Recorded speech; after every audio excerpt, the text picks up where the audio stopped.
സാധാരണ രീതിയിൽ വ്യക്തികളെ സ്ട്രെസ് ബാധിക്കുന്ന പല കാരണങ്ങളുണ്ട്.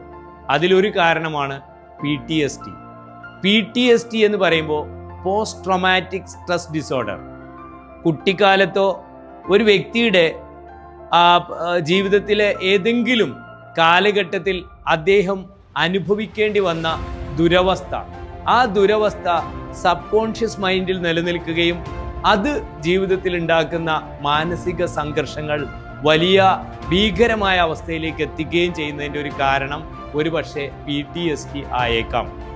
PTSDയുടെ ഒരു മികച്ച ഉദാഹരണമാണ് ഇൻസേർഷൻ ഫോബിയ.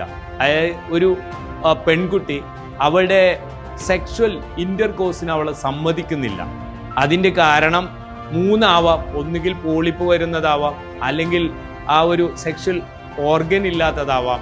3ാമത്തെ കാരണം പലപ്പോഴും ഇതേപോലെയുള്ള PTSD. ചെറുപ്പത്തിൽ ആ കുട്ടി ആരുടെയെങ്കിലും ഭാഗത്തു നിന്ന് അതിക്രൂരമായ പീഡനത്തിന്, സെക്ഷൽ അബ്യൂസിന് വിധേയമായിട്ടുണ്ടെങ്കിൽ തീർച്ചയായിട്ടും അവൾ വളർന്നു വരുമ്പോൾ ഇത്തരത്തിലുള്ള വൈകല്യങ്ങളിലൂടെ ജീവിക്കേണ്ടി വരുന്ന ദുരവസ്ഥകൾ ഉണ്ടാവാറുണ്ട്.